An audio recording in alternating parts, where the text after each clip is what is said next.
It's time to talk sports with the man, the myth, the legend himself, Dan Manucci of Fox Sports 910 AM, Roc and Manuch, and Jimmy B. Dan, how you doing, buddy? How are you?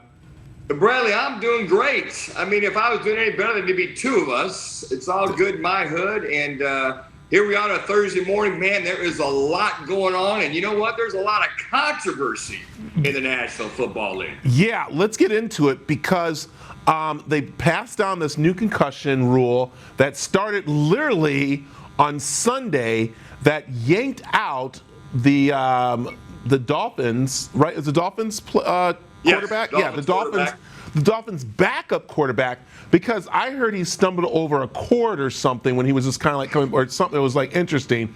But let's talk about this because are they going a little overboard? Because we'll also talk about what happened on Monday Night Football too.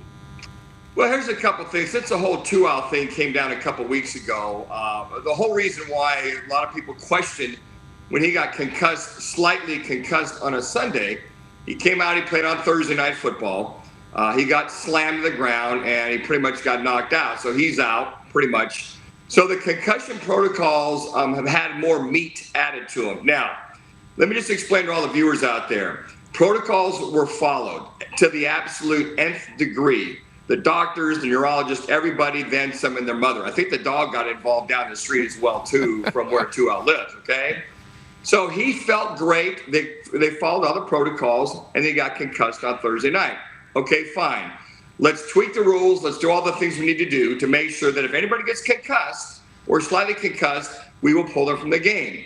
Now, to your point there, Bradley, you had Teddy Bridgewater go back on his very first pass attempt, get hit, got sacked, got rid of the ball, but he got thrown down, hit the side of his head, was slow to get up and get going. That was it. So at that point in time, they said, you know what, we're going to the new protocols. You're coming out of the game. Skylar Thompson, a former Kansas State Fighting Wildcat quarterback, now inserted into the game. But they're basically going to take no caution at all. I mean, every caution in the book. If a guy's slightly dinged, they're going to pull him out of the game. And so I agree with it. But here's the other thing, too. If a guy's feeling good and they follow protocols, they're going to play, Brad. You know how that is. Right. They're going to play, but now they're going to be extra cautious that if a guy gets a hangnail while running or trips over that quarter, in my instance, dime, because I had dime hops back in the day, they're going to pull them from the game. Okay, so let's talk about this because there's the controversy of what happened with, of course, Watts. He had his heart shot back in, yes, but did not. So when are they going to start making it where it's not just about the concussions, about everything else? I mean, you have these guys who, okay, so let me ask you this. They get into a car accident, they fall off their bike, they do something off the field, and then they come back and play the next day or whatever. Does that count, or is it just while they're playing? No, it's 24/7. During the season, it's 24/7 during the season, even sometimes in the off season. But if someone were to get hurt, let's say J.J. Watt had the issues at home, he would go to the medical doctors with the team, the cardiologist, and that's the whole other thing. He played last week against the Philadelphia Eagles, looked great, but there wasn't much uproar about a guy whose heart was out of rhythm, had to be recharged. So I think as far as in-season protocols with whatever, if they have any questions whatsoever, things are going to be handled a little bit differently. But in the case of J.J. Watt, again, Bradley, he was cleared. He felt good. Let's go play. But then again, sometimes the doctors have got to protect ourselves from each other. Yeah. All right. Monday Night Football. Even where you had the other coaches going, okay, you guys have really gone too far on this. It was a sack on Carr, and it was considered roughing the quarterback when everybody said that wasn't the case. I mean, that was a typical tackle. Like, it was a typical, quarterback came out of the pocket. He was there. But, do you think it was roughing? Absolutely not. So the precursor to that was when Brady got sacked on Sunday. Garrett throws him down to the ground, literally just grabs him by the waist and throws him down to the ground. They called roughing the passer.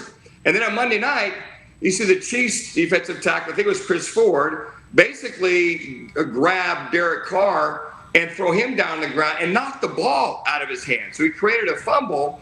So they call a roughing the passer on him. So what you have the controversy is it's just called football. It's tackling the quarterback. So the uproar is, okay, what's he supposed to do? The guy's 325 pounds. He throws Derek Carr down. He's trying to brace himself. In the meantime, Brad, he knocks the ball out of his hands, creates a fumble. They call roughing the passer. Two of the worst calls for tackling a quarterback that I've seen in many years, and there's a huge uproar in the National Football League. It's called tackling. This isn't flag football. Now, we can put flags on the quarterbacks and dresses on the quarterback. Whatever you want to do, referees, we can do that. We can. If we touch them, they're down. It is ridiculous. It is absurd. Hey, Roger Goodell, knock, knock, knock. Are you watching this? Yeah. It's embarrassing. And the defensive lineman, like, what do we need to do? Just hold him, grab him, and not do anything? I mean, Brad, it's ridiculous. It's absurd. It's embarrassing the National Football League. And I agree, because I know when you were playing, I mean, literally it was in mud and dirt. They had no lines painted, and you literally just had to hope that you made it to wherever that goalpost was made out of sticks was. Wait a second. We had face masks, and I was just beyond the day where we used to fold the helmets up and put them in our back pocket. Go jump on our Stingray bikes off the field and go home. Dan, I love it. Tell them where they can, of course, I love this talk we have. Tell them where they can find you Monday through Fridays. Each and every day, 1 to 4 p.m. On Fox Sports 910. Roc and Manuch and Jimmy B. And then also go to our website at Roc and Manuch and at Twitter at Roc and Manuch. And if you want to track me down, just go to my Twitter page at QB Manuch. So it's all good. There's no way I can. I'm a quarterback that basically I can take the hit, man. I know. I can take the emails. I can take the tweets. Let's go. Dan, sorry, Brad. I'm a little fired up with this nonsense. Oh my goodness, he's fired up. Dan, thank you. Brad, always a pleasure. Good seeing you, my brother.